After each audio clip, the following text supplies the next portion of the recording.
Doctors at Gaza's Nasser Hospital say the bodies of Palestinians returned by Israel under the US-backed ceasefire show signs of torture and abuse, and a lack of resources is making it difficult to identify them.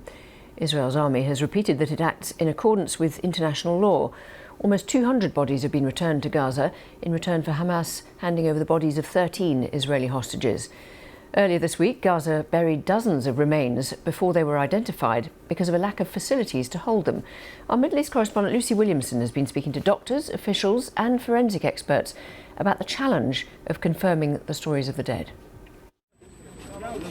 Bodies without names, buried by families without relatives. At a funeral without closure. A mass burial for 54 bodies sent back by Israel, unidentified and unclaimed. In a place without autopsies or DNA tests, the dignity of a flag marks out the hearse. Families of those missing in the war gathered here, unsure if they were burying a stranger or their nephew, brother or son. We are looking for my sister's son. Every day I go with her to try to identify the body, but there is nothing to indicate if it's him. If there was DNA testing, we'd know. Only some 50 of the almost 200 bodies brought to Gaza's Nasser Hospital during the ceasefire have been identified. Unable to carry out post-mortems or DNA tests, doctors this week asked families to spot their relatives among the dead, many naked, decomposed and bearing marks that the forensic unit says are signs of torture.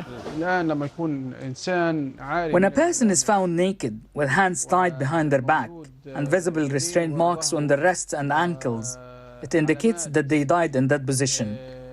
Likewise, the multiple injuries, bruises and marks found across the bodies were blindfolded with bindings around the neck.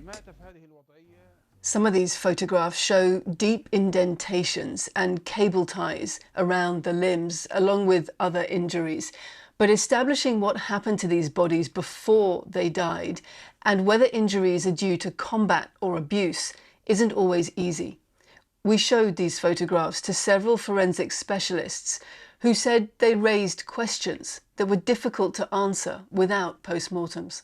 Human rights groups and whistleblowers have told us that detainees held without charge in Israeli jails were heavily restrained, especially at the start of the war. Detainees from Gaza were held when they were restrained and cuffed, and their eyes were covered the whole time.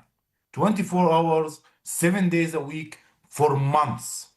People developed serious infections on their skin, on their hands, on their legs because of the cuffs. Israel's army told us all the bodies returned to Gaza so far were fighters and denied tying any bodies before release. Israel, of course, adheres to all international law when it comes to any actions inside of the Gaza Strip. These types of reports that come out, it's just more evidence and more efforts to demonize Israel. Gaza's forensic team told us that Israel had provided ID numbers for 6 of the bodies, 5 of which proved to be wrong.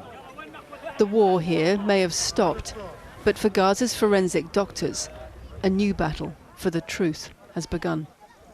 Lucy Williamson, BBC News, Jerusalem.